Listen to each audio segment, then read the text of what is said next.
Now we're good. Now we're good. So dealing with difficult people, and welcome to those that just jumped on. And man, I know this one hits home. And for those that just jumped on, I told everybody that we're going to go through first, like, what are the different types of difficult people? Some of this information is from Psychology Today.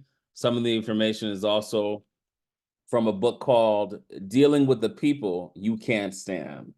Dealing with the People That You Can't Stand. And so this book, Dealing with the People That You Can't Stand, I'm going to give you the authors in just a second, but the authors are Dr. Rick Brinkman and Dr. Rick Kirschner. Um, the fact that both of them have the same name, I'm like, wow, it was meant to be. It was truly meant to be. And so let's get started for today. Getting to know the people you can stand. We're going to look at, well, maybe over 20 types of difficult people. And I love the pictures. It says the 10 most unwanted. So we'll first talk about 10 and then talk about the others as well. And so as we look here, it says that in your repertoire of communication skills, there exists varying degrees of knowledge and ignorance with their consequent interpersonal strengths and weaknesses.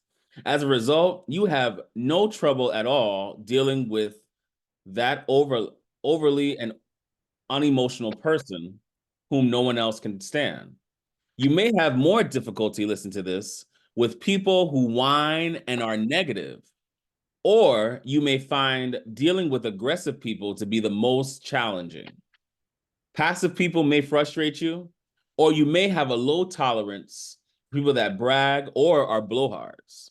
Likewise, you probably frustrate several people yourself because everybody, say that again, that everybody, let me make sure I just put everybody on mute. I think somebody is unmuted, but I think we're good now. So listen to this. It says that likewise, you probably frustrate several people yourself because everybody is somebody's difficult person, at least some of the time. My. You may agree or disagree with this or that person about who is the difficult person and who is not. Nevertheless, there is a certain consensus in polite society about who difficult people are and what is it they do that others find difficult. We have identified 10 specific behavior patterns that sane people resort to when they feel threatened, which represent their struggle with or withdrawal from the undesired circumstances. So with that, you look at the picture up here. When you're dealing with difficult people, you have a couple of options: to completely do nothing, to change your behavior, change your attitude. You can speak with them or vote with your feet. Okay. Definitely like that as well.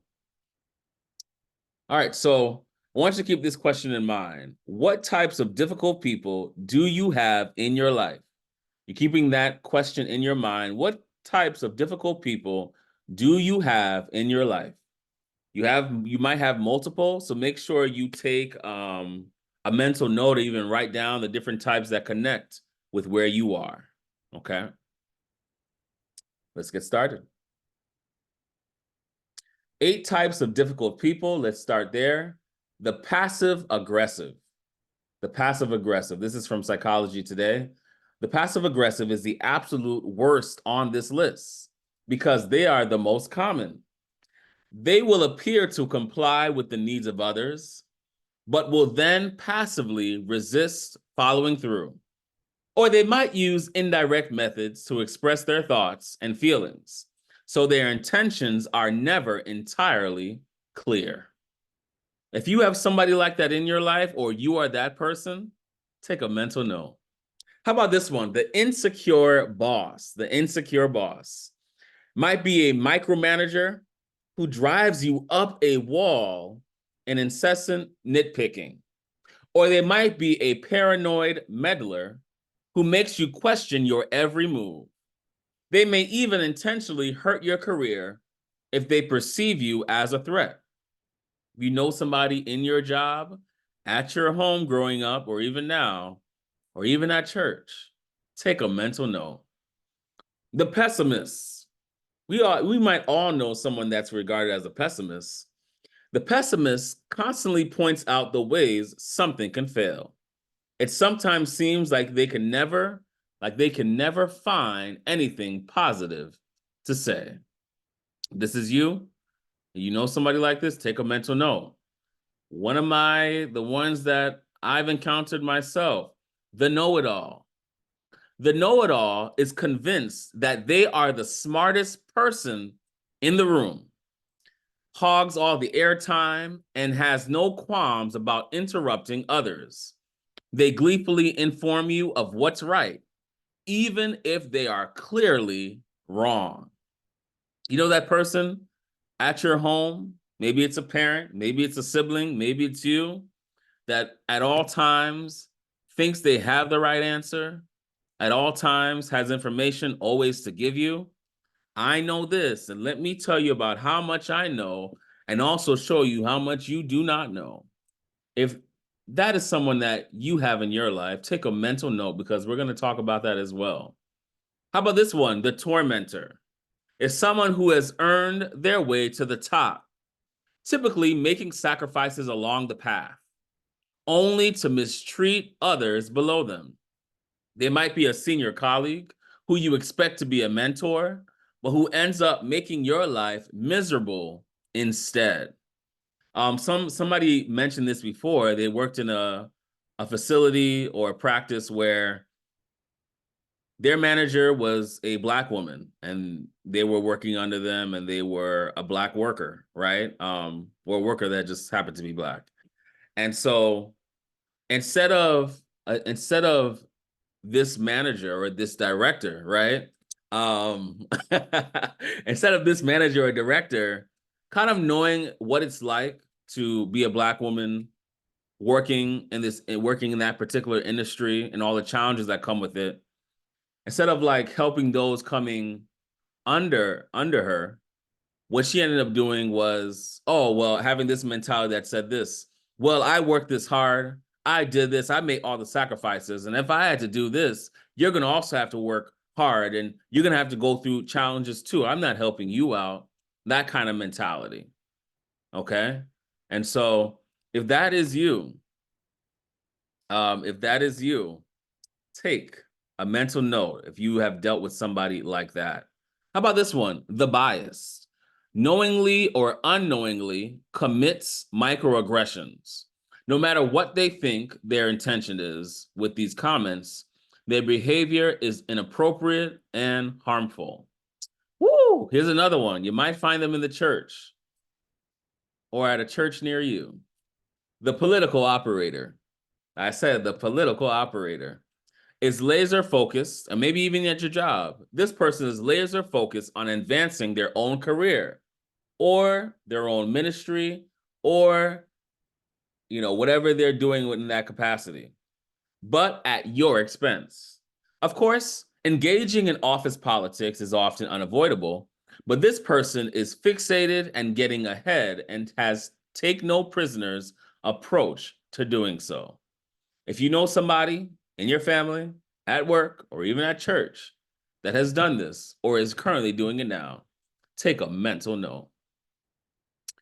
All right, another types of difficult people, right? I took it from different sources because some of them were the same, some were a little different, so I gave you some things to choose from. The perfectionist. The perfectionist is someone who has high standards and expects nothing less than perfection from themselves and others. They often have a rigid mindset and can be critical of any deviation from their ideal.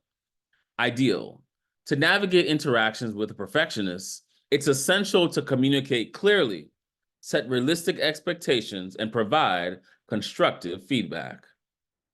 Does anybody know this one? The controller? My goodness, my gosh. The controller is characterized by their desire to maintain control over every aspect of a situation. It might have been a mom or a dad, for example, that had to control every action that you did growing up, that you barely could think on your own. You got into your 20s, 21, 22, 23, 24, You maybe even got into your 30s or even 40s, and they're still trying to control your life.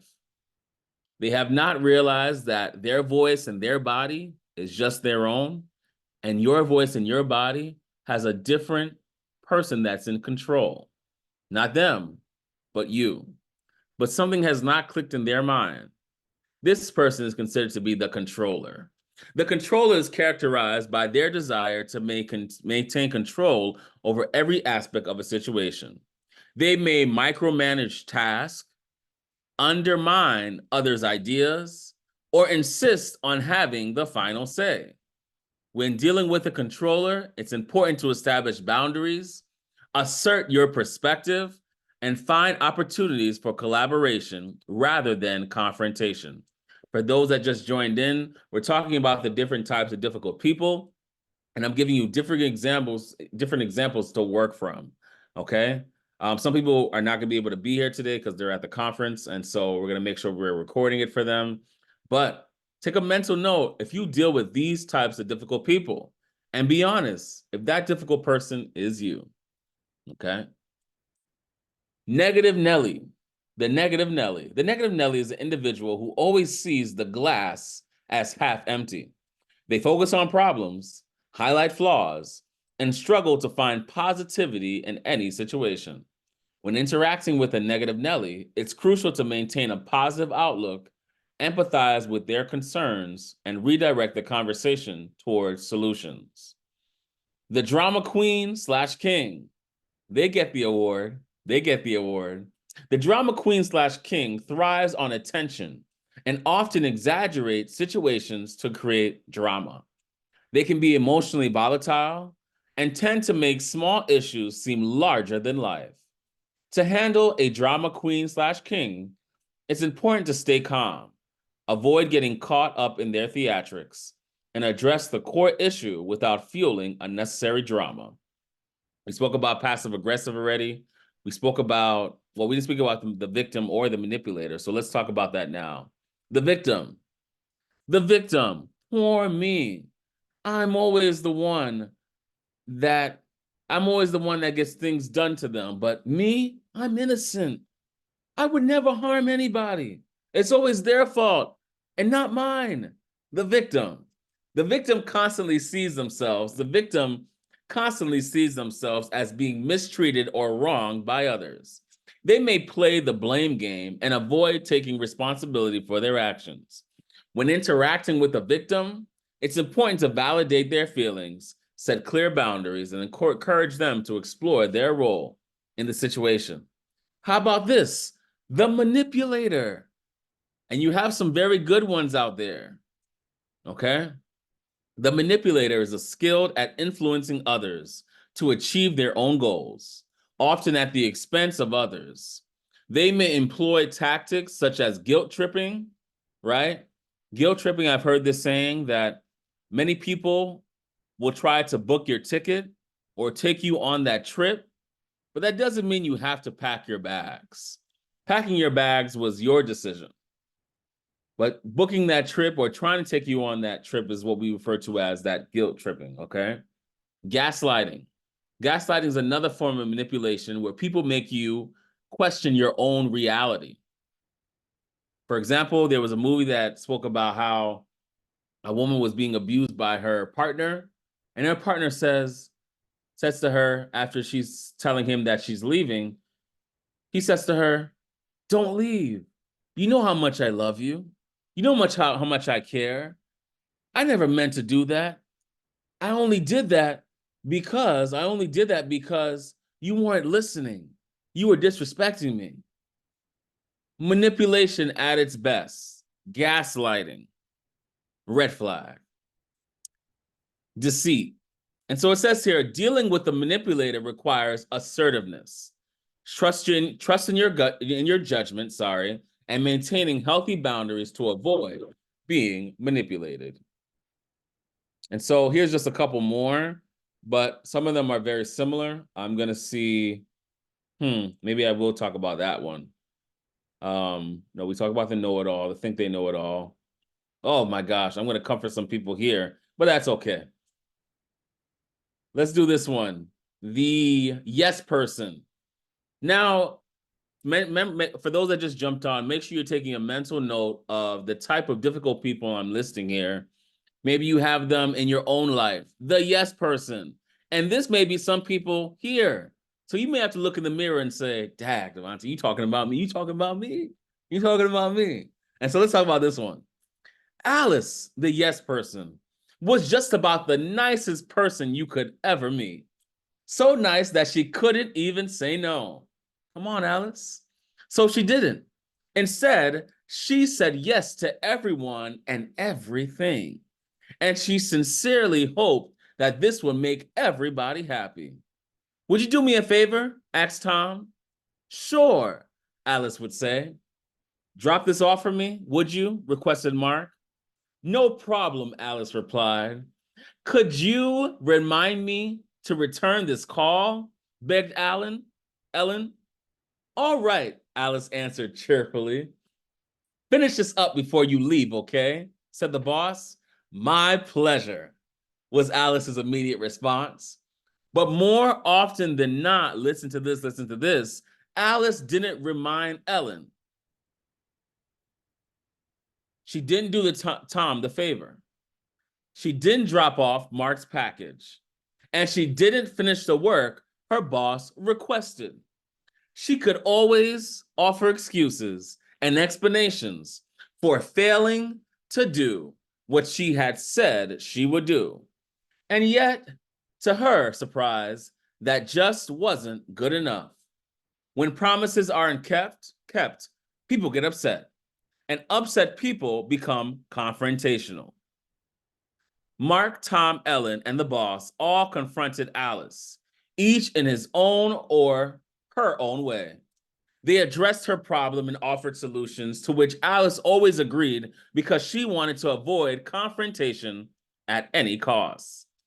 Is that you? You better tell the truth. Tell the truth. Still pleasant on the outside, she was soon seething with silent hostility on the inside, and she decided that she had no intention of ever doing what she promised for these nasty people. See how she turned it around?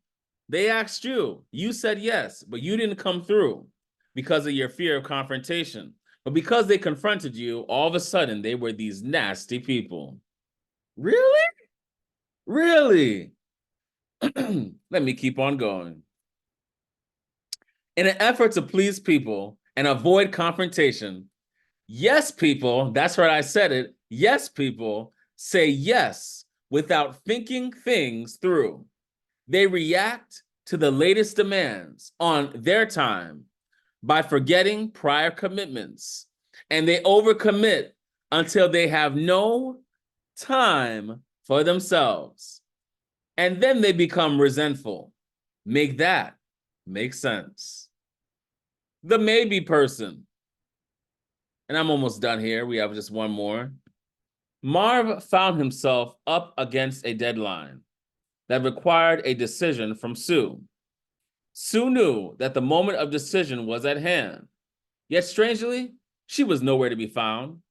After a prolonged search of every hall and stairwell, he caught up with her at last. I don't have time to talk, Marv. I'm really sorry. She tried to rush off, but Marv hustled to keep up with her and pressed his case. So, have you decided who will be sending, we will be sending to the convention in Hawaii? Devonte, maybe? Send me there. Send me there. But Marv asked this urgently. Well, I'm still thinking about it, was Sue's tentative reply. Still thinking about it, Marv had to accelerate, as Sue was pulling away rapidly. Sue, the convention is in 3 weeks. I asked you to choose somebody 6 months ago. This is the biggest event of the year, and we always send our best sales rep.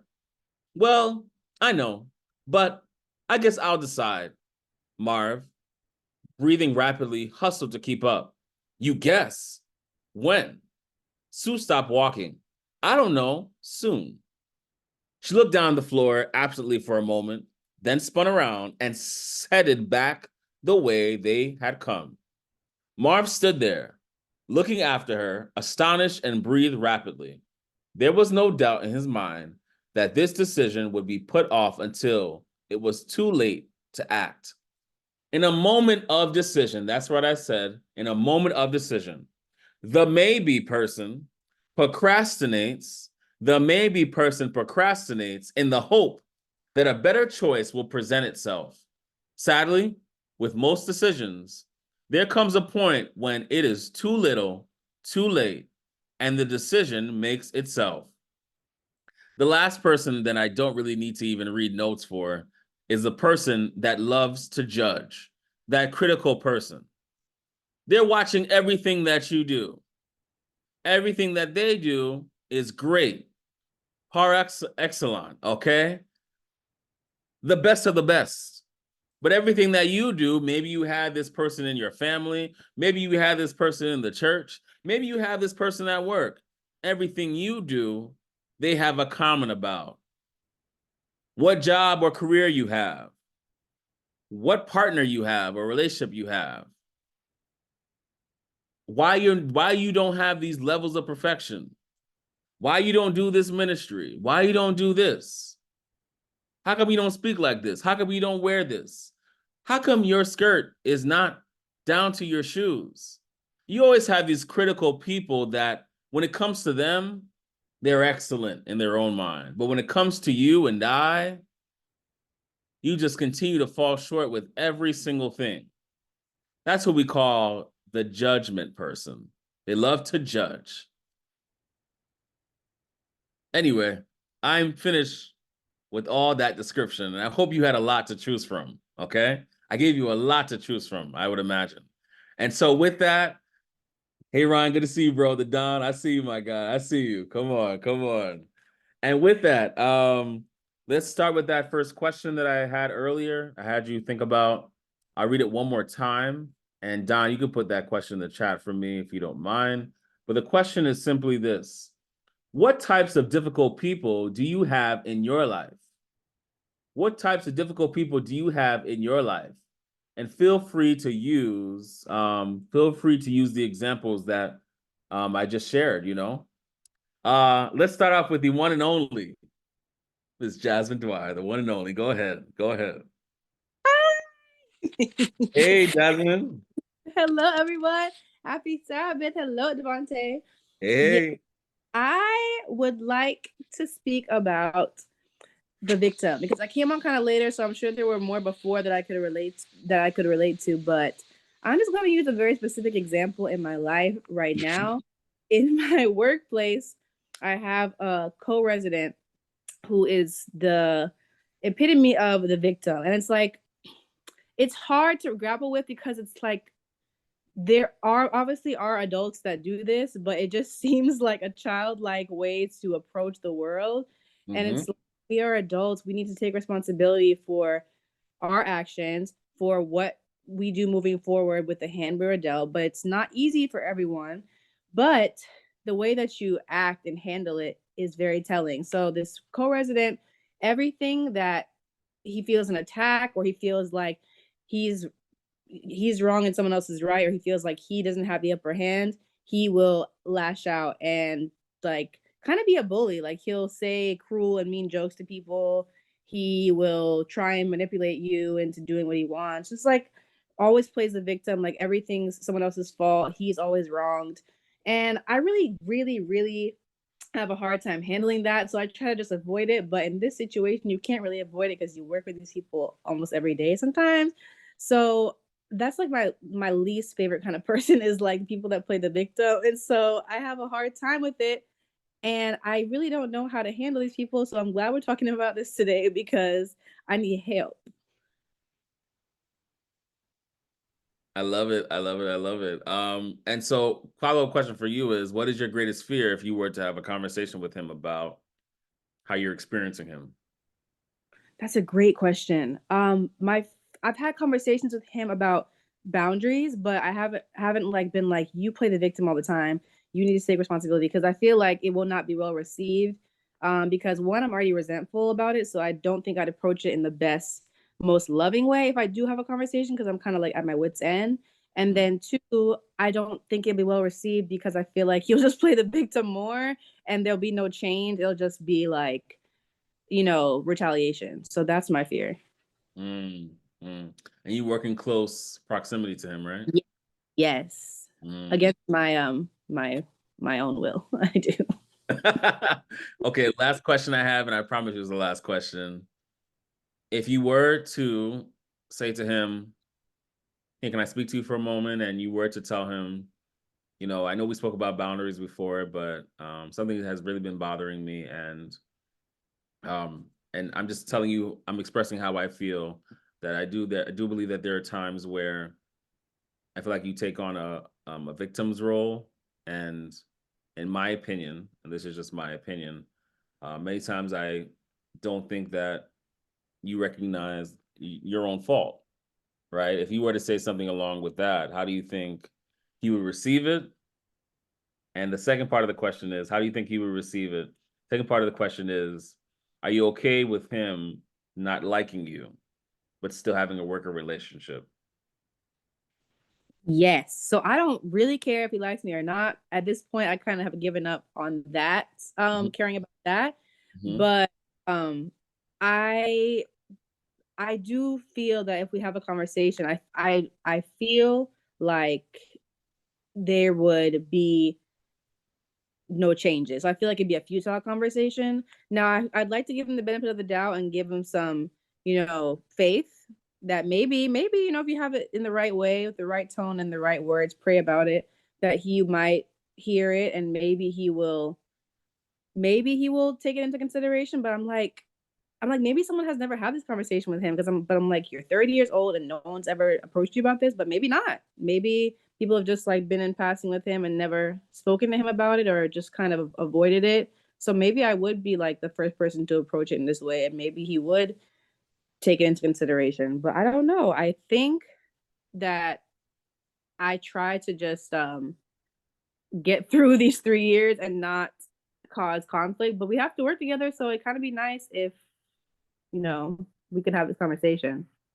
Absolutely. And I just think like, even though you're like, okay, it's only 3 years, it's temporary, like I'll be here and then I'm gone, right? That is the easy thing to say, but it only takes one day, for you to lose patience. It only takes one day Mm, for the bitterness that or the resentment that you currently have, right? If there is any at all, to mm, grow during those 3 years. And so, so true.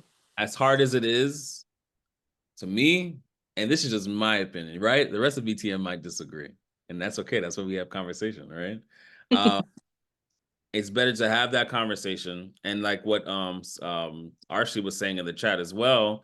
Maybe there is some background behind it where he feels he takes on the victim role because of what he's gone through, right? If you have the conversation, he may speak about that. He may not. He may not be open about it, but at least you're not keeping it in and he doesn't know about it. At least he's aware about it and has an opportunity. But if you don't speak to him at all about it, he doesn't have an opportunity to respond or even adjust, even if he has, even if he wants to. So, you Very know, true. and Very we'll true. we'll keep on talking about this. But Jasmine, thank you so much for starting us out, sis. Good to see you. Good to see you. Okay. All right. Who is next? Who is next? That question is in the chat. But once again, I definitely have to check out this chat after as well. Once again, that question, I just repeat it for you all. So what types of difficult people do you have in your own life? What types of difficult people do you have in your own life? And you can use the examples that I shared just a little while ago. Um, all right, so let's go with Natalie. Go ahead. So a lot of the descriptions, I was like, yeah, I know a good amount of people with those. But um something I noticed with my parents recently is the manipulation thing. So like anytime I go out, like, and I don't even go anywhere crazy. Like they have my location so they could see because they feel like safer. But they'll start like texting me at 9:30, like, where are you? Where are you? You need to be home. It's late. And then she'll intentionally text our family group chat so that everybody will see it. And then my siblings will start calling me because they're like, oh, mom's calling you. She's texting you. Why aren't you responding to her? And it's really irritating. But that's all I had to say because I could say a lot more, but it's too much. It's too much to go through. No. I got you. I got you. So how have you responded to this? Like, have you said anything to your parents, or do you kind of just like just get annoyed and just keep it to yourself? Um, I like talked to my therapist about it, and she Mhm. said like just assert your boundary. Like last night I like did a paint night with my friend, and she knows this friend. She's known her for years. And she was like, "Oh, well, I don't feel right with you going to her house." But I'm like, at the end of the day, like I can decide where I want to go. I'm taking myself there. I'm not bringing you into it. So like when she texted me last night at like 9:30, she said it's almost 10, you need to be home. And I said, I'll be home at 11 and I'll see you later. And I put our conversation on mute because I'm like, I'm not about to keep texting you. And yes, it is time to move out, but it's cheaper to not move out right now. But yeah. Right, right, and that's the thing, right? That's really good. I like your response. I was just like, Yeah. you better go ahead. Yeah, I can't argue anymore. And my therapist too was like, it's better, like just tell them and don't answer anymore. She's like, give her a time that you're gonna come home and then maybe do a check-in to make them feel better. And then after that, if they keep calling you, don't answer because you're just like, she was like, I'm basically enabling the behavior because like in the past when they would do that, I would come home because they keep calling me. And then when I get home, they're asleep. Anyways. Well, that's the thing too, right? Well, there's some parents. I know some parents. They hmm even taking a step further. Like they do that, like what your parents do, hmm and then they stay up until you get home, and then they complain like, "Oh, I didn't get my hours of sleep because you came home so Right. late." And it's like no one, no one put a Yeah. gun to your head to say tell you to stay up. Go to bed. Yeah, Go to exactly. bed. Go to your And I bedtime. said that too. Like I told her, I'm like, I'm gonna be home at 11. You can go to sleep now. Yeah. Because there's no reason. And she was asleep when I got home. So Look at her. Look at her. That's what I'm talking. Listen, I am impressed. That's a good counsel you got. That's a good thank counsel. you. Yeah. And she's Jamaican, so she gets it, she gets the Caribbean overbearing parent thing. Oh my goodness. Not put in the group chat with your family like where are you? You need to come home. I'm like, they're bold, Wait, oh, one last question. Did you have to tell your siblings like don't message me when I'm out? Um, I don't do that. Okay. I just will be like, well, I was like, I'll just like go text her now because like they don't like know the full situation sometimes, especially my brother, because he doesn't live with us. So then sometimes he'll call me like, Natalie, what are you doing? And I'm like, well, you were going out when you were my age, so I don't want to hear it. But You should but have yeah. said when he said, "What are you doing? Having fun." That's what you should have said. Yeah. But Yeah, that's true. And I always tell yeah. them where I go. So Oh my goodness. Thank you so much. That was actually a funny one too. That was a real funny one. Oh man. Um, the one and only Stephanie. Go ahead. Okay, so before I share mine, I have to respond. As a parent, I understand where your parents are coming from. She took it to an extreme that I would never do. But as far as not being able to sleep, you cannot sleep when your babies are not there. You still think of them as babies. No matter how old they get, they're still your babies. And you don't want anything to happen to them. So it's all about safety. Most of the time it's because we as parents were very insecure. and we think that outside the big bad wolf is gonna eat our kids or whatever. But yeah. So my God, I love this today. The difficult people. I mean, the list is extensive, but Oh, there's a follow-up question, Stephanie. okay, go There's a ahead. follow-up question, and I had a follow-up question too, Natalie. So, I did. So Natalie says, I'm a baby, like in their eyes, but I still got to help them pay mortgage and other bills. So it's like you want to see me as a baby when it comes to certain things, leaving the house, but keep that same energy when it comes to bills, other things as well. What do you think? What do you Selective say to that? babying.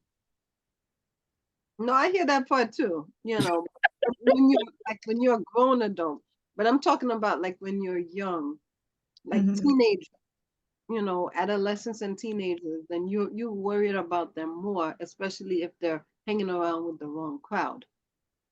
I couldn't sleep until my daughter came through the door. I couldn't. Wow. I could not. I get it though. We get it. We get it. Yeah. So okay, so Go ahead, Stephanie.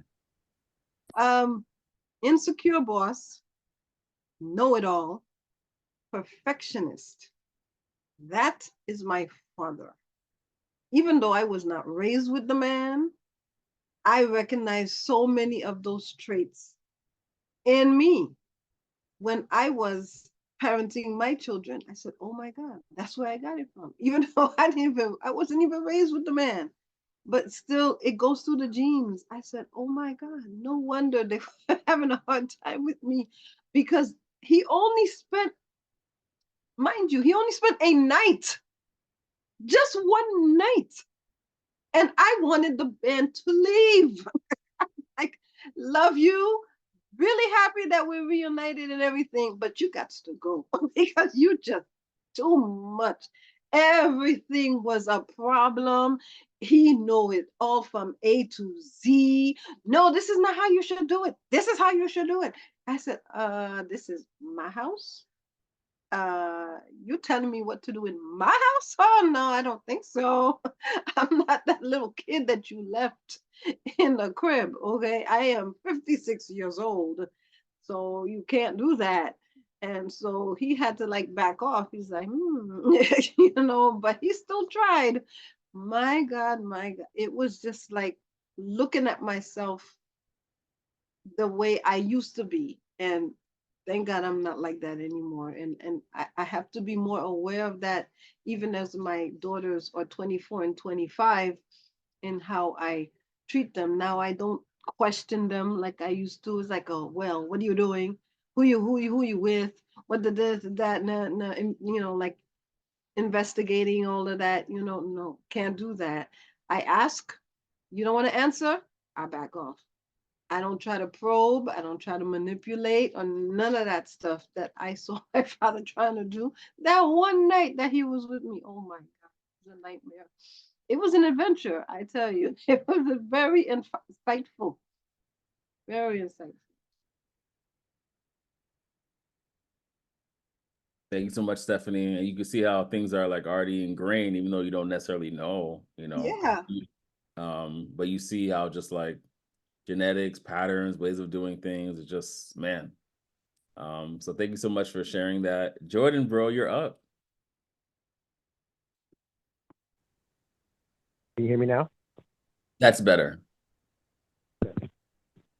Sorry about that. It's okay. So Stephanie started out by saying that, parents worry and all that. And I was thinking about that when Natalie was describing her situation, that, yeah, there is actually that component where you truly can't sleep when your kids are out.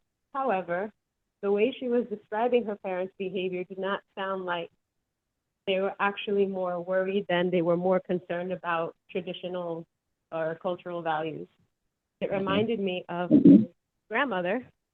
And I think this is a Caribbean thing. It's not just a Jamaican thing. We're Puerto Rican. My grandmother was And when it comes to girls, they need to be in the house cooking or doing whatever girls need to do in the house. And having a social life outside of the house is just not a thing. So my grandmother used to call my mom papi caliente, which means like hot feet or hot legs, which means they're hot because you're always running somewhere. So that was like her term for her because, you know, my mom is very social and she likes to be out. And this is even when I was alive. So like my mom was a grown up. She had children. So it was really funny to me because as she was describing her parents, yeah, they would say the same thing, like, oh, you had me up all night. Where are you? Where were you? Meanwhile, it's like 10. So, and she's like 50. So that, I think it's more of a cultural, traditional thing than really about concern. Now, granted, there are real dangers, right? We live in New York City. I live in New York City. My family's in New York City. So yeah, there are dangers, right? There's crime, there's whatever. But my mom wasn't hanging out in like clubs on seedy streets and back corners and alleys. She was like visiting friends or doing other things.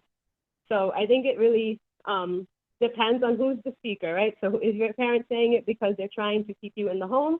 Or are they saying it because you told them you were going to be hanging out somewhere shady and they're really genuinely concerned? So I think that you would have to weigh that in considering like how much of this is worry and how much of this is a control. Like my mom worries I'm not super late, but then she's like, you know, hey, just text me that you're okay, and then I'll be able to speak. And you know, after that, it's like it's whatever because I'm I know whatever it is, once we come, like you know, out late, so I know that you're not. You're you know you're coming home late because you're doing something, you know. Yeah, so I like that the therapist told Natalie, you know, just check in, say what time you're going to be home, and then call it a day, because I think that's the point, right? You set the expectation. They don't need to worry until 11:01 when you haven't arrived.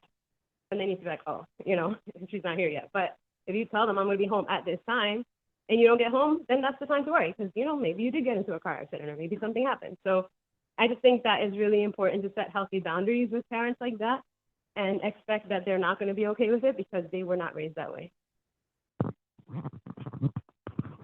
This is so true. Thank you so much, Janice and Jordan. And you know, I just realized too, I even heard of parents that they even message their adult children that are even married. Like, let's say like they live in their own home, then they come by for a weekend to visit.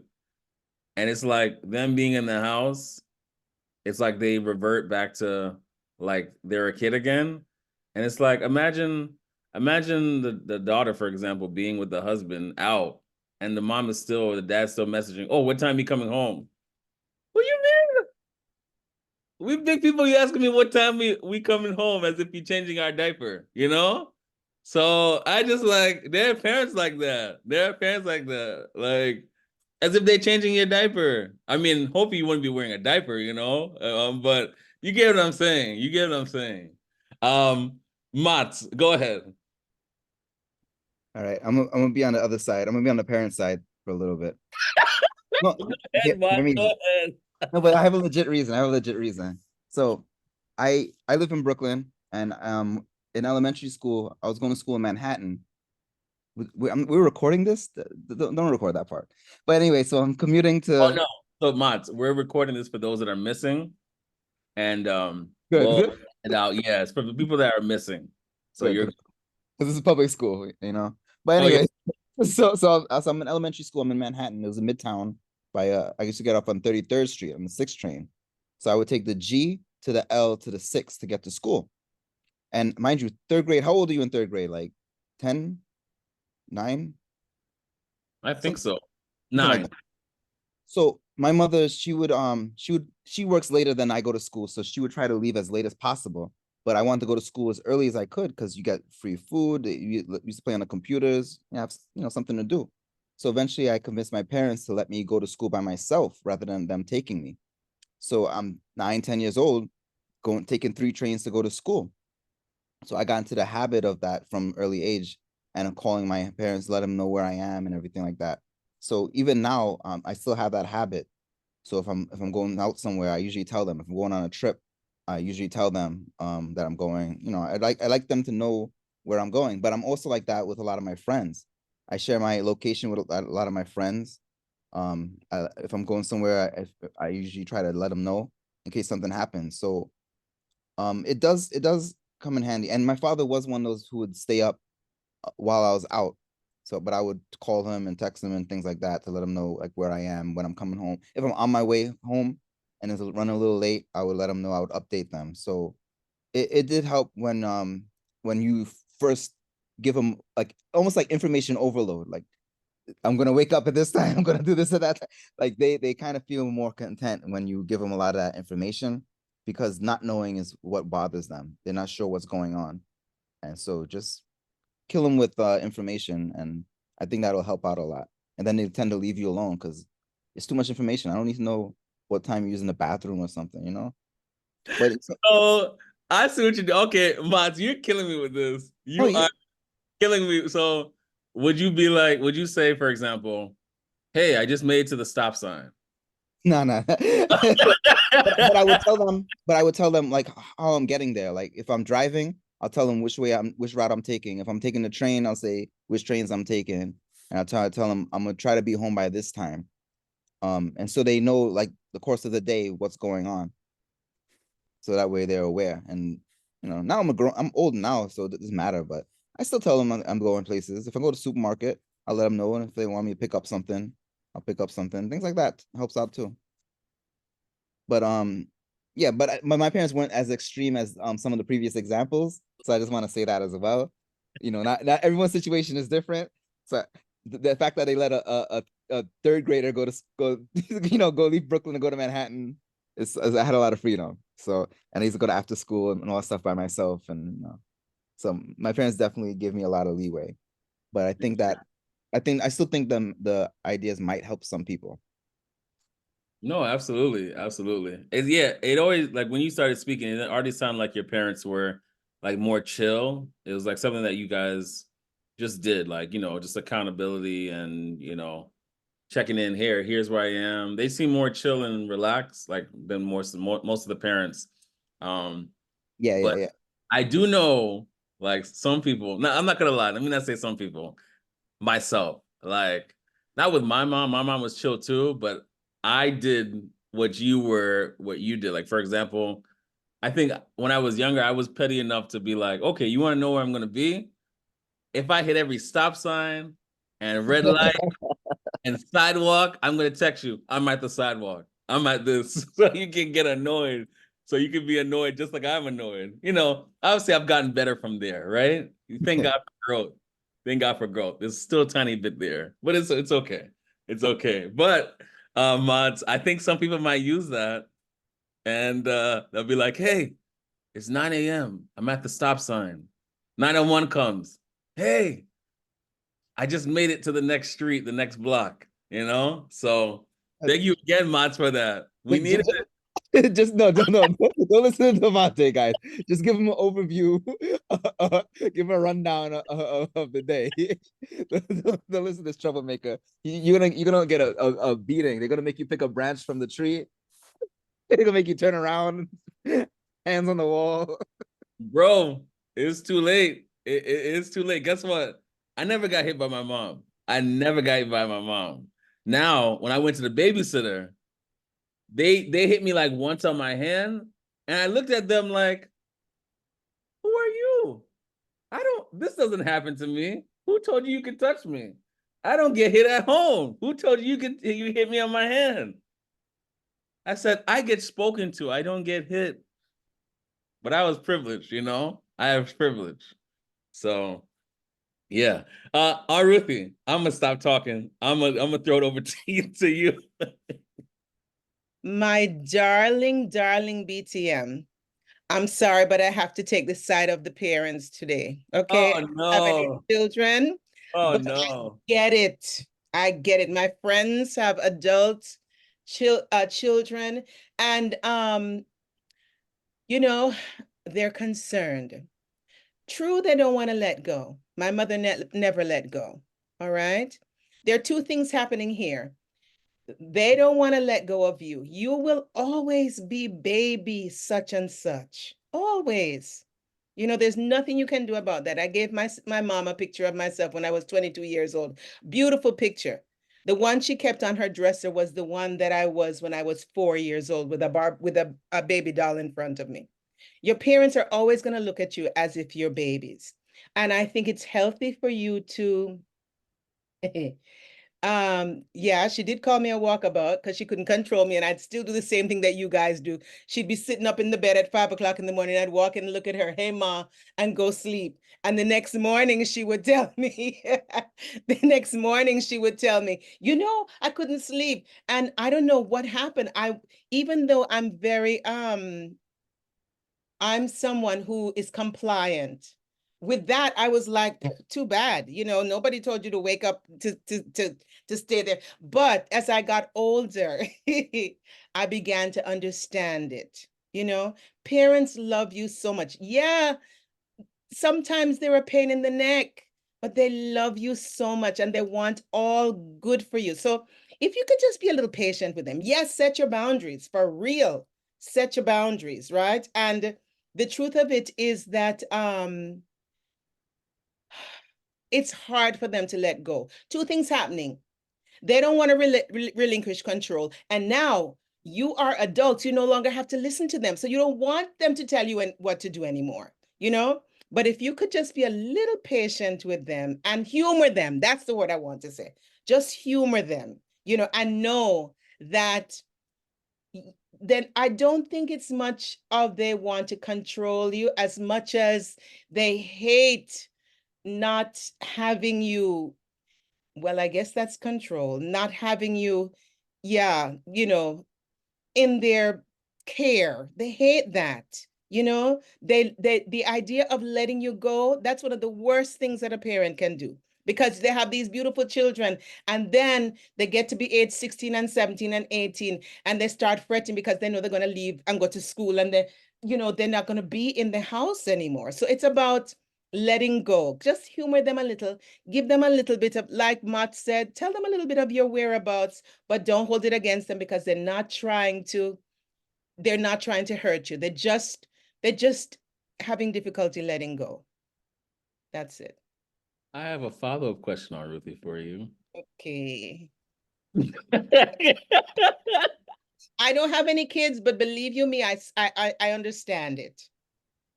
So when does it just get too much? Like when does the humoring and the patience just become enabling?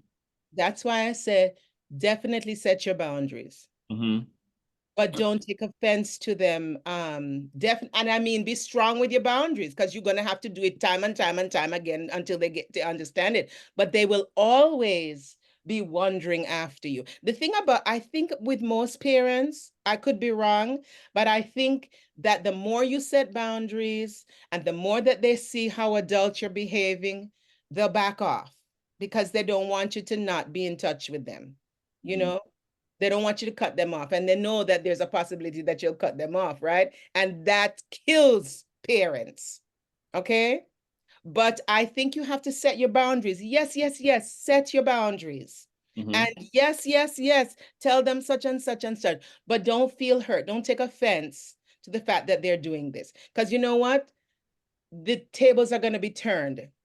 And you are going to be just as concerned about them later on. It happens. It really, really happens. Mm-hmm. Mm-hmm. Yeah. What I would say to that is, so you said something earlier, and I think this it might be a better response for parents if they not only internally acknowledge, not even sure if they even realize, like, hey, my kids are no longer babies anymore. They're never gonna do that. Yeah, they're going to graduation. They're getting their new homes, and I think moving forward would be beneficial for parents to acknowledge that to their kids, like, hey, this is what I'm struggling with. Like, oh I yes, I wish I missed the times that you were a child, but I know you are no longer a baby, and I'm mourning. I'm mourning the fact that I'm losing my baby in a sense. You're still alive, but you're becoming an adult. You're going on your own. I think if they were to do that, and learn that skill, because obviously people weren't doing that before, right? Like, what was therapy, what was counseling, those kind of things in the past. But they need to do that so that they can be emotionally open and not do what they are have been doing, which is because of the lack of acknowledging, hey, I'm losing or I'm grieving the loss of my baby or my child, they end up just controlling as a result, right? That's a defense mechanism, that because I can't control anything else, I'm going to hold on to the things that I still have. Yeah. And if I still have you, if you're still living in the house, I'm going to try to control you because at least you're in my vicinity, you're in my space, when so many other factors might be changing. You know, I So never thought of it that way, Devonte, and that could be true. But I also know that there is nothing that you can do to change that mindset that you will always be their baby. Even as an adult, when you start taking care of them, they see you as their baby. When I was taking care of my mom when she was 88, I was still her baby. And it used to kill her that she couldn't help me or she couldn't, you know, help make some of the decisions. But she gave up after a while because she couldn't handle it. You know, she just knew she couldn't handle it. But if you, I think it's important to just not take it personal. Oh, and this is what I wanted to say. Remember, and I believe this totally, I believe that people's response to you has very little, if not nothing to do with you. It's something that they are battling with. So when they're possessive and whatever, that's something going on inside of them. So if you could sort of, I don't know if it's possible, release it and just know that that's their problem, not yours. You give a little bit and you let it alone because it's up to them. And you know what, Devonte, it's good to have the discussion. It's good to have the discussion. But some parents, especially if they're from the islands, they're not going to understand. They're just not gonna, they're not gonna get it. And you might get into more, I don't know if you can have those types of conversations with most islanders. I don't know that, you know, unless they're people who, you know, are forward thinking and they don't mind going to therapy or having another person's opinion. But I know I have a best friend who you can't tell her nothing. You know, I yeah. mean, this is the way they did it. This is the way their parents did it, and it's the right way, and this is the way they're going to continue. You know, you all are going to be different now because you've had all this exposure and stuff like this. But be patient with them. They just love you so much. Me too. If I had the opportunity, I would want to know where all of you are at all times. Hey, and I'm not even your parent. Now, I definitely agree with you that a lot of them some are not going to be able to receive it, but you at least need to have the conversation. Now, Absolutely. whether or not they receive it or not, you have the conversation, and you cannot. I think what helped me to not take those things personal and realize that those people were dealing with something bigger than me was the blessing of boundaries. Mm. I think growing up in church, it was like, well, we don't battle against flesh and blood. We battle against spiritual wickedness in high places. It's not the person, it's the enemy, you know? And then if it was Jamaican, they'll be like, it's the enemy. You know, they put the H on it.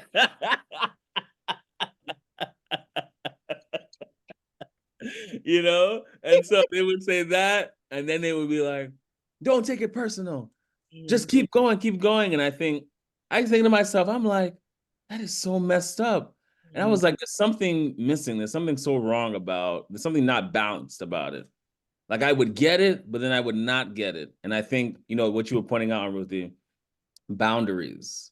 Now I can have the conversation. It's my opportunity. It's my responsibility that because I have these feelings about you hurting me or you controlling or whatever it is, it's my responsibility to have that initial conversation and try to follow up, try to work with you. But if you just refuse to make any adjustment, it's also within my will to use boundaries.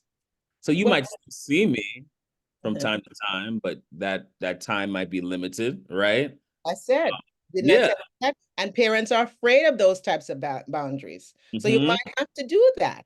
Yeah. But before you do that, recognize that them trying to control you, it's all something that's going on in their brain. And at the base, there is somebody said it's not love. Yes, they love. Yes, they love deeply. And a lot of times it's more control than it is love. Yes, it's true. But you might have to move out of their environment. You know, my thing was that I was living in mommy's house and expecting to behave like an adult, go out, come in when I please, blah, blah, but eventually I had to go. And it took me a long time because I stayed there for as long as I could till they eventually just kicked me out, right? At 30, they kicked me out. But if the type of oh my goodness, I know this is gonna be against everything, but I love you guys anyway. I gotta say it. But the type of freedom that you want doesn't come it doesn't come that way when you're living in your parents' home, unless you have some very progressive parents. And most parents I know are not that progressive. So you gotta leave. You gotta go.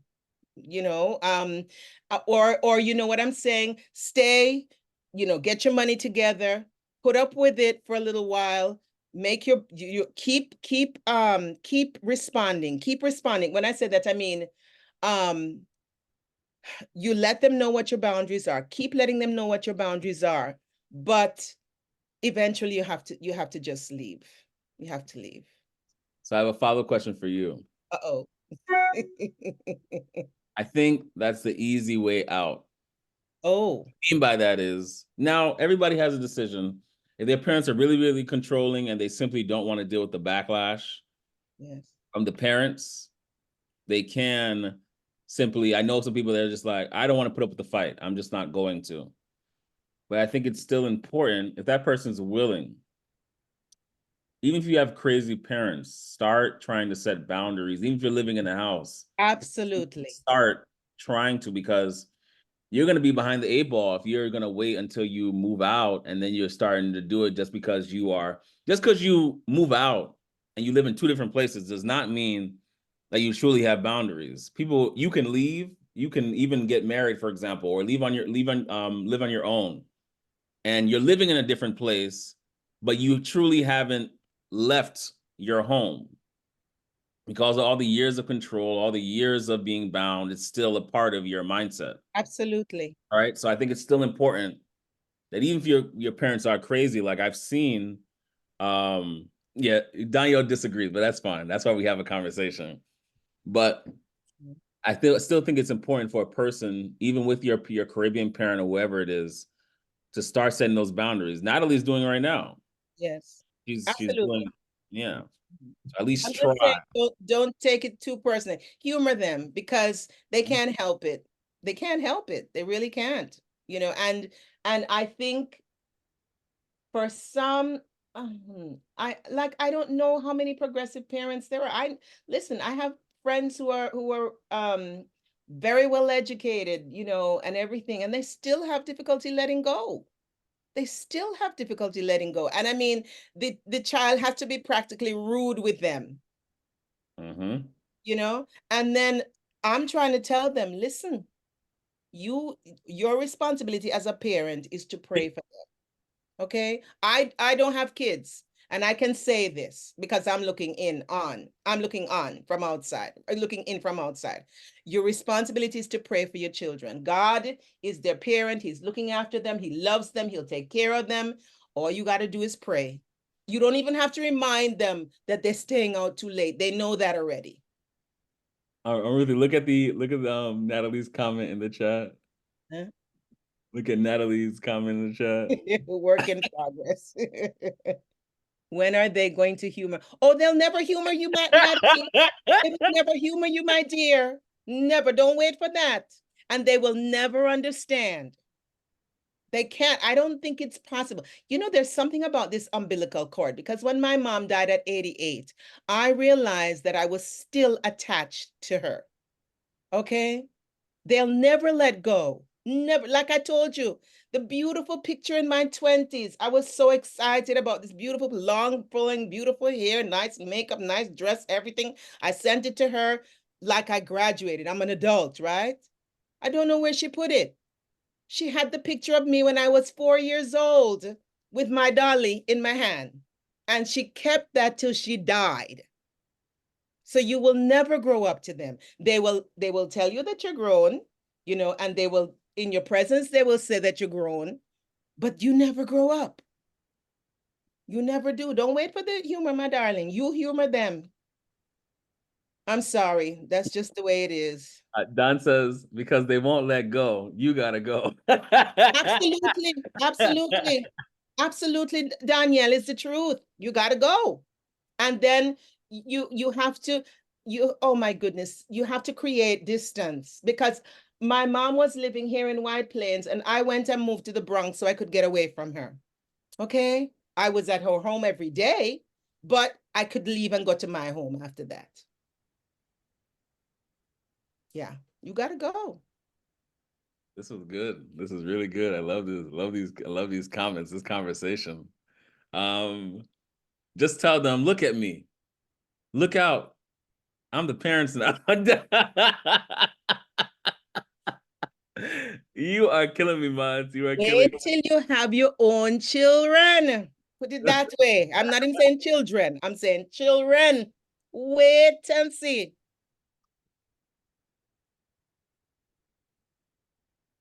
them pretending they ain't seen you. I can't. Them pretending they ain't seen you leave. I'm done. I'm done. Y'all are funny. All right, Stephanie, go ahead.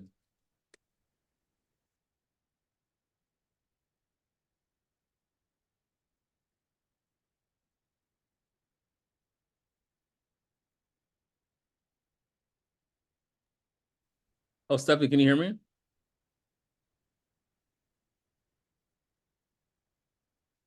All right, I think her hand was up, but I'll put it down. Oh, Yeah, there she sorry, I was having trouble unmuting. So, two things. The first thing is, yeah, what I was gonna say. What am I gonna say again? Yeah, that conversation, my daughter had it with me. It was not easy. It was hard, but I took it.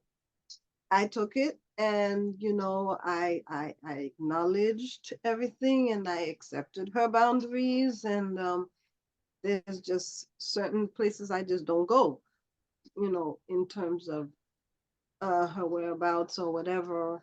I just say, well, where are you going? She doesn't want to say. Okay. Who you going with? She doesn't want to say. Okay.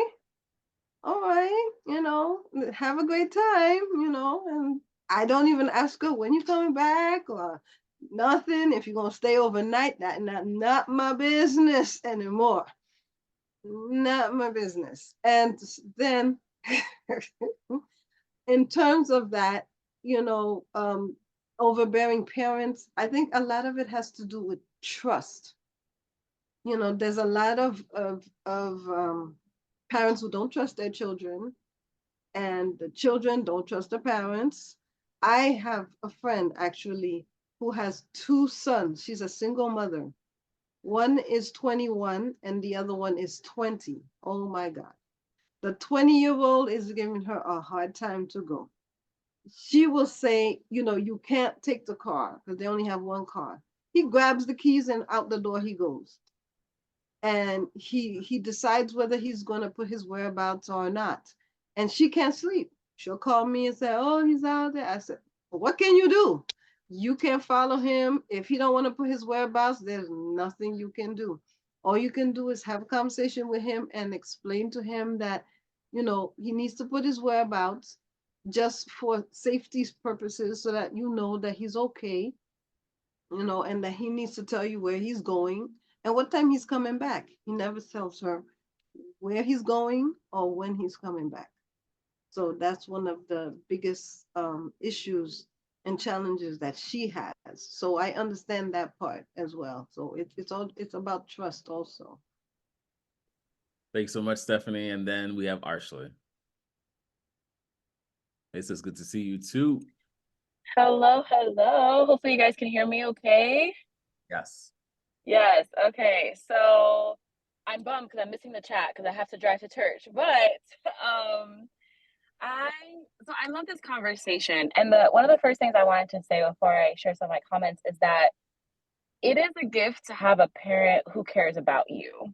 So I'm going to put that out there. It's important to acknowledge that because that is a gift because a lot of people that I have met, they wish they had someone who would be, for lack of a better word, waiting at home for them. Now, with that being said, at the same time, boundaries are essential. And I love how a lot of you guys emphasize that, like having boundaries with parents is essential because while we are the children of our parents, we are not responsible to like we are not responsible just to tolerate all of these like behaviors, like being super controlling, or I have to know every detail about your life, or I have to monitor, you know, every turn you're making, everything that you're doing. Because at the end of the day, that child is God's child. And one of the things that my mom told me, she's like, listen, Arsha, I used to stay up all night worried about you guys. But he said, you know what? I said, you guys are God's children. I love you guys. I love you guys dearly. I'm always here for you guys whenever you guys need me. If you want advice, support, you need help, I've got you. But at the end of the day, I have to trust that you guys are God's children. I raised you guys well, and I have to let you guys live your life. And it wasn't an easy transition for her by any means, but it was so important for her to like reach that point so she could have peace and also start working on her own self. And I've been seeing her journey of like growing, healing, and all those things like through this process of, adapting as a parent now of adult children, and how she's just, we've been able to have totally different conversation. I think someone used the word progressive. And I think that's kind of how I would describe my mom as well.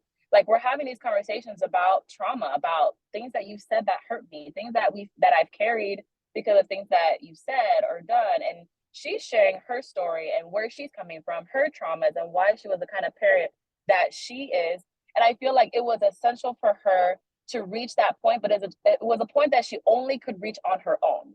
It is not my job as her child to teach her, no, what you're doing is not okay. It's my job to say, you know what, God, I'm grateful for my mom who loves me. I'm grateful for my mom who would be willing to stay up at night, wondering where I am, because at the root of that, part of that comes from love.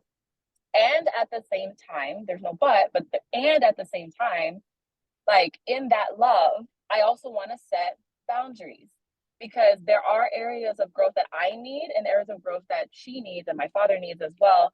And that is up to them to do that journey. It's my role to keep that boundary as best as I can and in love. It's not out of spite. It's not out of being ungrateful. It's not out of being disrespectful. It's out of love, to keep those boundaries and to be able for us both to grow and for that relationship to grow in a different way. So for those who may be struggling with those boundaries with their parents, it's not easy. And I grew up in a traditional Haitian household, so much so that my first language was Creole. So I did not speak any English. So when I say traditional, old school Haitian household, but there is light at the end of that tunnel, and there is hope for a better and healthier relationship with your parents. But it also comes at a point where both parties realize that you have to be responsible for your own work. You have to be responsible for your own healing and growth. And a huge part of that is boundaries and having honest conversations. Hopefully that makes sense. Well said, Ashley. My gosh. Drop the mic. Okay, so at this point, before I go on to the last part, because this will be a part one and a part two, but thinking biblically now, we talk about the different types of difficult people, the person that judged, the person that was the manipulator, like so many different aspects, right? So many different titles. And so thinking biblically, right? Can you guys give me any examples? And I'll share one in just a couple seconds, but can you guys give different examples of certain Bible characters that could be labeled as difficult people? And so, for example, if you're giving a certain Bible character that can be labeled as a difficult person, put them in the chat or even use the raise hand feature what Bible stories come to your mind. But Bible characters that can be labeled as difficult people based on the different types of difficult people that we've been speaking about today that I shared even earlier. Okay. So feel free to share now all of Israel.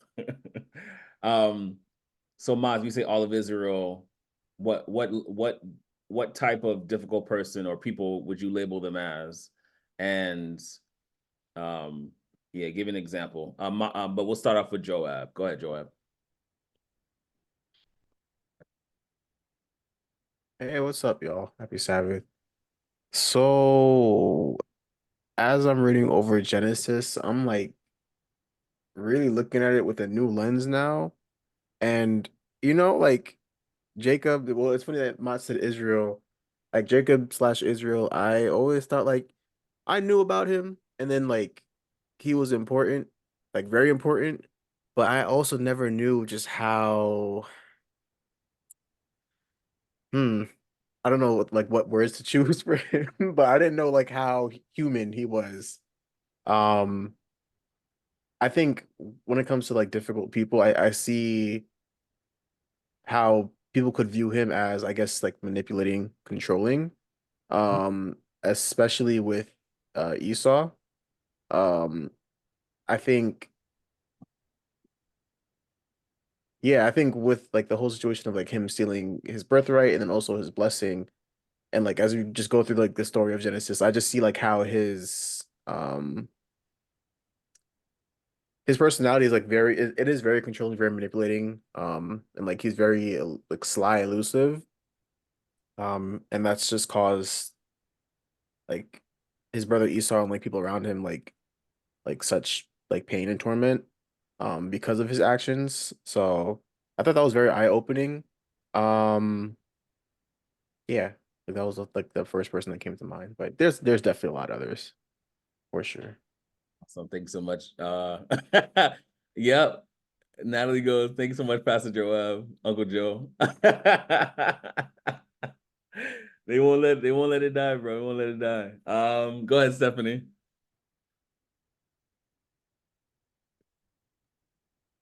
I thought about Delilah, a political operator, manipulator. I tell Hmm. you, she Okay. did not care how she got it done. She got it done, and she did it so sneaky. Oh God, I don't like that. Oh, I tell you.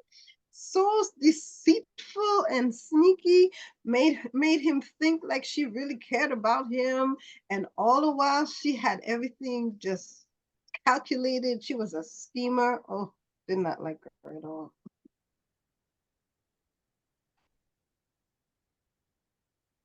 Thank you so much, Stephanie, for that one as well. That's actually an excellent example of political operator. Like that one is a lot. Jasmine, what you got for me? Hello. So I didn't get to hear the first ones, like I said, but the last ones that I heard were like victim, yes person. And I think I'm trying to decide whether or not, like Joab said, we're reading Genesis, and I want to know if I'm off, but I feel like Leah may or may not have been a yes person because, girl, they were dogging you at every corner, talking about your weak eyes and all this stuff. And she just like gave into everything. She's like, I want to have your kids. And even after he married Rachel, she was like, I still want to have kids. And so I'm going to give you my servants and we're going to do this, whatever I have to do to be loved. And that probably comes from like insecurity or like pressure.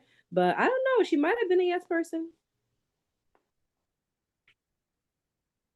Yeah, I think you definitely have a point there. I mean, in that story, in those times, the father had a lot of power on who married the his daughters, right? And so most times they would have to pay a dowry in order to pay for that daughter, or the other exception was working like how he did for those 7 years.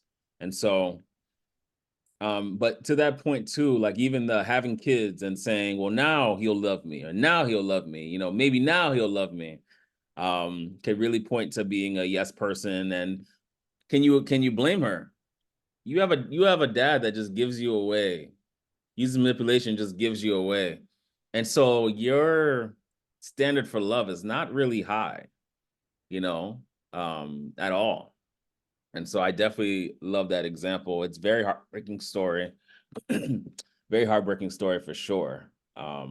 Yeah, but then those times, I always think about that story as well, too, because she basically had no choice based off of culture back in ancient Israel to marry a person that she's so desperately trying to work for his love and have these kids. And so her story, I can imagine her telling us today, I was stuck in this. I had no choice.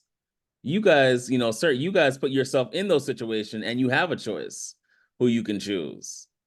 Now, the trauma might be the same, but true decision for her back then was not as simple because of that culture. In our culture today, especially in North America, you don't have a lot of arranged marriages in a lot of cultures here, you know, especially when they get Americanized.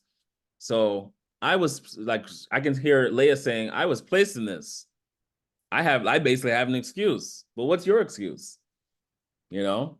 So not shade, maybe a little bit, But obviously, trauma is still at play with both stories, but you kind of get it. It's just the reality. Like, we do have a choice, a bigger choice than she had. So thank you so much for that, Jasmine. Anybody else? Before I read Matthew 12.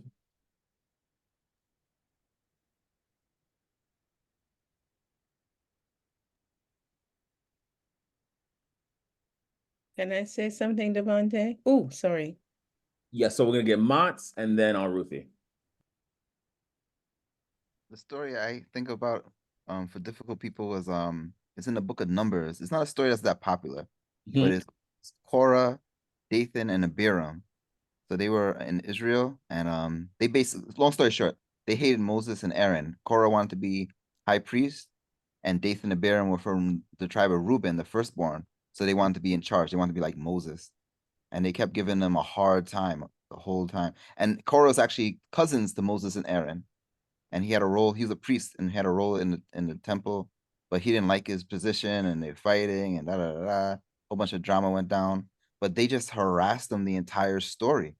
They just, if you read the story, look for the story, you guys, and just think about like how smart aleck responses they had, and they would just, and all of Israel had backed them up. So they're my favorite difficult people. They're annoying. I like to hate them. Them and Jonah. So what would you put that under? What type of difficult person? I might have missed it, but what would you put? Yeah, I don't know. I can't remember all the different things. That might be the sniper. There's one called the sniper I didn't read. I read it. I gotta read it. You got me all right. Now you got me like excited. I gotta read this one. I knew I should have read it, but then I was just like, you know what? They have enough. They have like plenty of.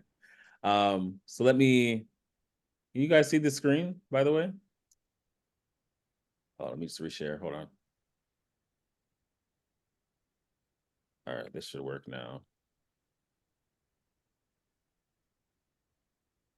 All right, so I'm going to show you guys what this is. This is called the sniper. So it reminded me of what Mats was speaking about. Let's see.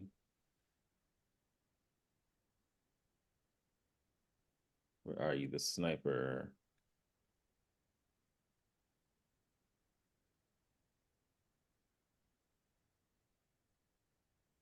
Okay. It says here that Sue had never worked harder to prepare a report. That was the big day. This was the big day. And if she could deliver it in a professional and polished manner, there was a good chance she would be rewarded with a promotion. All eyes were on her as she began her presentation. She knew all her numbers would fit into place, and she could sense that victory was around the corner. Then, as she made her move to the bottom line, there was a stirring like the rustling of leaves, and she saw a slight movement off to the side of the room. That's when she heard the shot. Hey, said an insisting, scoffing voice. That idea of yours reminds me of something I saw in a book. I think it was in chapter 11. First, a solitary diabolical laugh filled the room. But then, one uneasy chuckle after another joined it. Sue's mind wandered, her concentration broken, the point she was about to make lost. Huh? She mumbled awkwardly. as she looked around for the source of the disruption, and there, grinning like a cat, was the sniper, preparing to take another shot. Maybe it was like chapter 13, ha ha ha, don't mind me. Please go on. I'm just beginning to understand how little you actually know about this subject. Whether through rude comments, biting sarcasm, or a well-timed roll of the eyes, making you look foolish is the sniper's specialty. So it might be similar to the sniper mods. I don't know if it Yes, is. that's it. Because they Okay. blame. Yeah, no, that's spot on. That's God intervened in that one. That's exactly what they did. They said that Moses was the reason why they were wandering the wilderness, even though they didn't want to go into the promised land. After they sent the spies, they blamed Moses. They say, who put you in charge? They said they need to be in charge. They said you don't know what you're doing. That's why we're out here. All that stuff. That's spot on. And they made a lot of smart aleck comments, and yeah, they tried to embarrass Moses and Aaron in front of everybody. Yeah. I like this. Okay. So this definitely helps us a lot. And for those that gave me their emails, I did share the presentation with you. The references are from Psychology Today, and also this book called How to Deal with the People You Can't Stand. Okay. I saw the title. I said, pick me. I gotta read it. But for those that were also wondering too, there are a couple more that I didn't share. One is called The Tank. The Tank is basically someone that's confrontational, pointed, and angry. They're ultimately very pushy with aggressive behavior. So the Tank is an excellent visual of that. And then you have ones like The Grenade. Mercy. The Grenade. Woo! My goodness. As you can see, there's some, well, yeah, this person was using curse words, so they put it in little symbols and everything. But there's one called The Grenade, the know-it-all we spoke about, the think they know it all. I really like that one. This one, the synopsis of it is, two people were at work. One girl is giving a presentation. One guy, he's the more charming one, and so he takes over a presentation. He talks about how he knows all the finances. But this woman leading the presentation, she knows he doesn't know anything about the finances. But he grabs the attention of the crowd. They don't even ask him any follow-up questions. And she doesn't even have the boldness to confront him and say, really, you know about the finances? Tell us more about it. And so he basically comes across like he knows it all when he knows nothing at all. The yes person, we spoke about, the maybe person, and there's also one called the nothing person. So if you want more of the presentation, I'll definitely share that with you. But yeah, anybody else? I know there was a hand up I saw. Archie, is that from before or now? Sorry, that was from before. Okay, I just want to make sure I didn't miss you. All right. Devonte, I wanted to say Oh something. yeah, Aunt Ruthie. Go ahead, Aunt Ruthie. I'm sorry. I forgot to put my hand up. Going back to who was it that Joab, what was who was the character that Joab mentioned again? Oh my goodness. Jacob and Esau?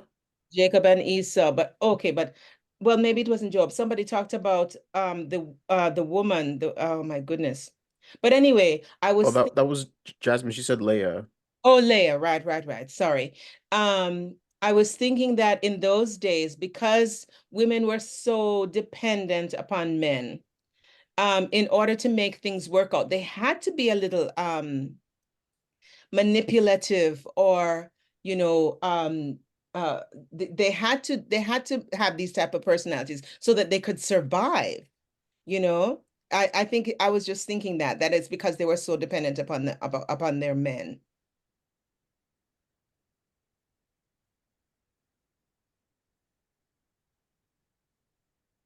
Okay. Thanks so much, Aunt Ruthie, for that comment as well. And okay, so remember, this is a part 1, part 2, but I do want to share this with you guys, and it will help us build up towards even more solutions and everything. But it says here that these are the difficult people who most people can't stand working with, talking with, dealing with. All those examples I gave earlier, and then the ones that we even went over just recently. But if you're fed up with laziness, frustrated by bullies, disappointed in human nature, and tired of losing, don't despair. Instead, remember that when dealing with difficult people, you always have a choice. I say that again, you always have a choice. In fact, you have 4 choices. Number 1, you can stay and do nothing. That includes suffering through it and complaining to someone who can do nothing about it. Doing nothing is dangerous because frustration with difficult people tends to build up and get worse over time, right? And complaining to people who can do nothing tends to lower morale and productivity while postponing an effective action. That's number 1. So you can stay and do nothing. You always have that choice. Number 2, you can vote with your feet.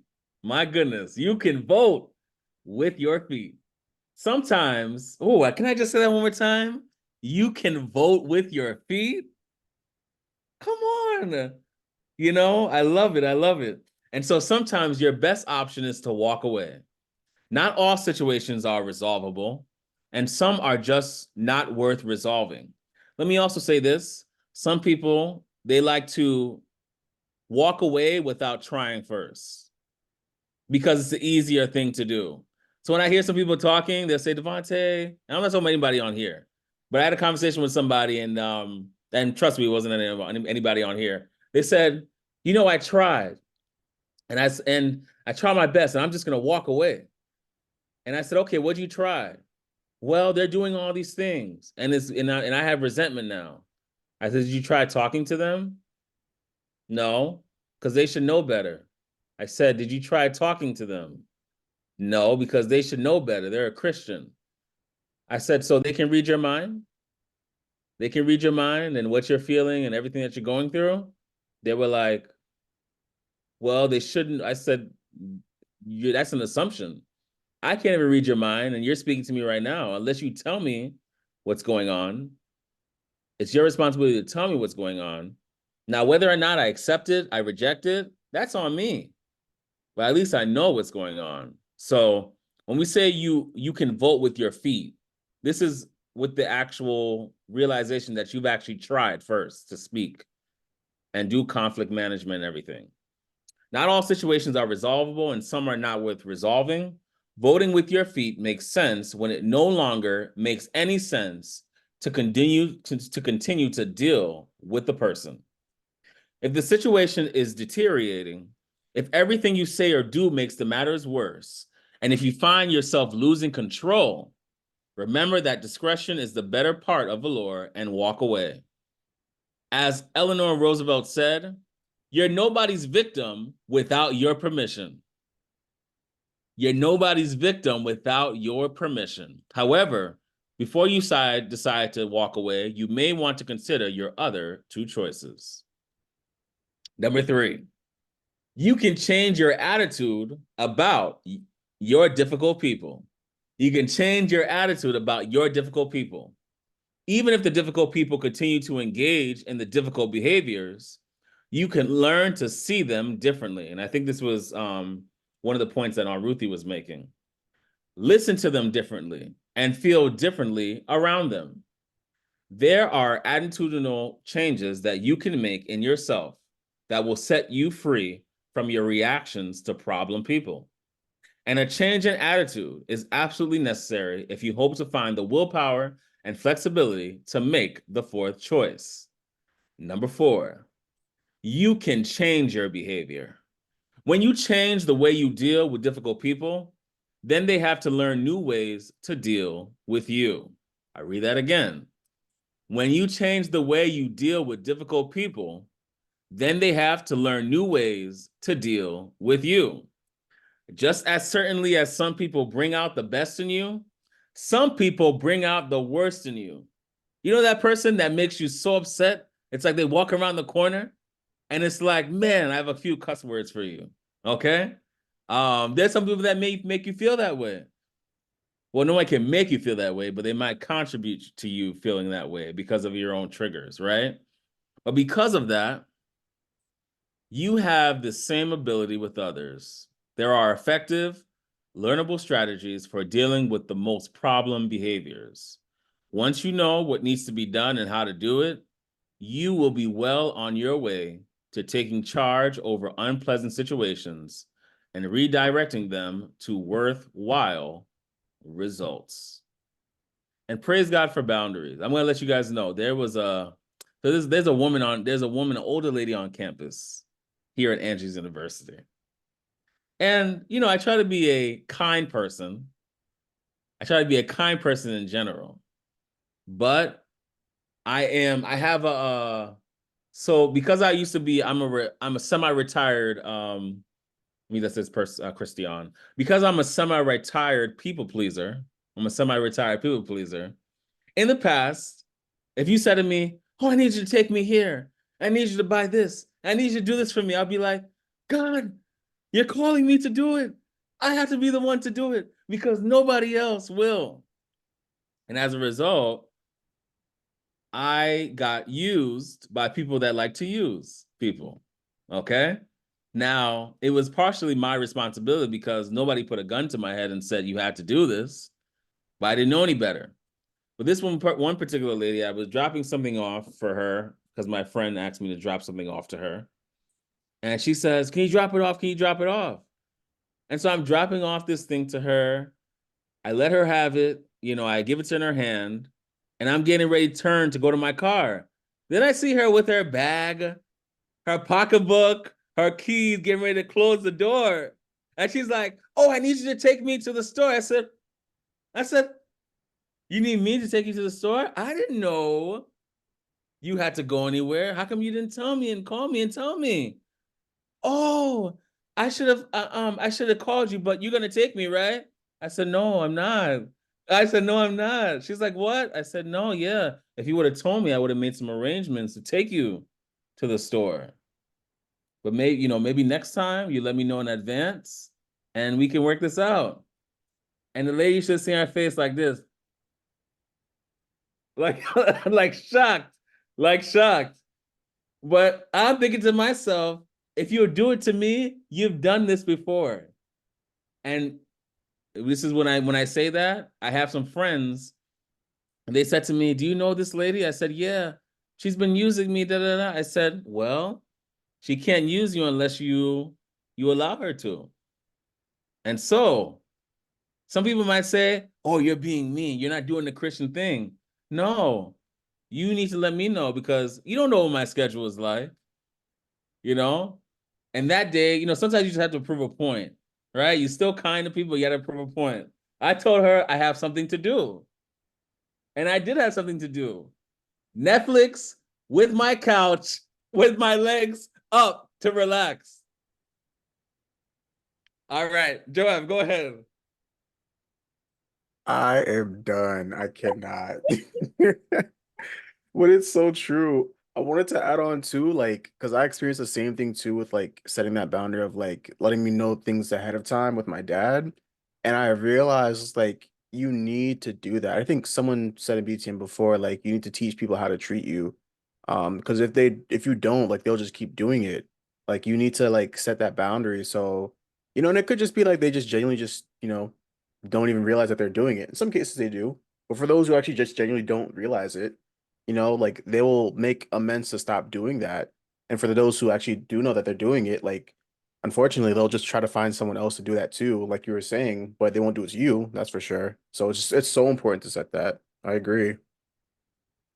And the other thing too is like I have a friend, like the same lady, she asked to take her to the airport. She said, I'm gonna give you gas money. Take her to the airport. My friend takes her to the airport. She says, I'm gonna give you this amount of gas money. And it wasn't the amount of gas money. It's an hour and a half away. About $100 worth of gas because of the car they're using. She only gave $5. And what I'm saying to you is like, and we have to be very careful as Christian people, because under the guise of we want to do the Christian thing, we want to be nice and kind, that sometimes people are using people, some people are not being considerate. If you were to said like, hey, I'm struggling, I don't really have it, but I need a ride, that person would have respected that and would have still given you the ride. But when you say, hey, I'm going to give you this, and then you're not honest about your word, then it's hard to trust you, you know? And so it makes somebody not want to do something for you in the future. So when you ask me, oh, hey, can you pick me up from the airport and stuff like that? I'm wondering, well, is she gonna do what she did before? It's just it's a human thought, you know? So we have to be very mindful when we have these kind of people in our lives, and when even ourselves, we are the people that might be difficult, because sometimes we have to look in the mirror, and that's what the next time we have our service part 2 will be about, looking at ourselves and even more solutions as well. Okay. All right, so let me keep going here. The psychology behind difficult behaviors as we get ready to close down.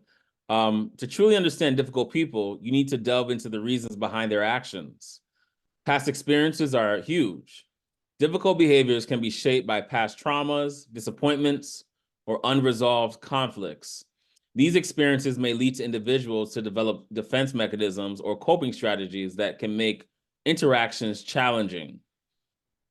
For example, people that are super critical, sometimes they grew up with super critical parents, and as a result of not being able to recognize that that was unhealthy treatment, they romanticize the criticism. Well, my parents are doing this because they wanted the best for me. And so the kids now become adults, become very critical themselves. And they do, well, I'm doing this because I love you. I'm doing this because I love you. Well, there's some romanticizing that you did in your past because you were not able to be honest with the fact that your parents were just being critical, right? So that's might be an example. Insecurity and low self-esteem. Some difficult people may struggle with feelings of inadequacy or low self-esteem, leading them to exhibit defensive or confrontational behaviors. They might protect their insecurities onto others, making communication and collaboration problematic. This could be a situation like what Jasmine was talking about the coworker that comes off to be the victim, have the victim mentality. Is their insecurity, low self-esteem, something that happened in his childhood that led him to that point? Maybe, maybe not. Communication styles. People have different communication styles, and some individuals may lack effective communication skills. This can result in aggressive, passive behaviors, creating friction. Personal beliefs and values. Clashing belief systems or values can lead to conflicts and difficult interactions. When people strongly hold on to their perspectives and refuse to consider alternative viewpoints, communication can become strained. And emotional challenges. Difficult behaviors may be rooted in emotional challenges such as anger, fear, jealousy, or resentment. These emotions can cloud judgment, impair communication, and ignite conflicts. Showing you this model because we're going to be tackling this in part 2. And I want to just show you this book called Dealing with the People That You Can't Stand. It spoke about 4 reasons that someone might be quote unquote difficult. And these 4 things are this. They're a person that is focused on getting the tasks done in life, getting the task done or getting the job done, okay? There are certain people that are all about getting the task right. So it's not about just completing it. They want to know all the details of it, okay? So if they are a controller, for example, or they are someone that's a micromanager, the underlying reason may be that they may be a person that was, based on their upbringing, that was wired to always get the task right, for example. And so if you get something wrong, then you're affecting me getting something right. And that's my MO. That's what I live by. The task has to be done right, not just done. The other 2 is this. There are people that are driven by always getting along with people. The yes people, the people pleaser, they may have grown up and they fear the backlash that they received. I grew up as a child with this kind of fear and pushback. For this person, they're not willing to live the rest of their life like that. So they would rather stay quiet and get along with all people than to actually confront the situation. And the last one is this: getting appreciation from people. So we spoke about, the other one was getting the task done, get the task right. And the other one is getting appreciation from people.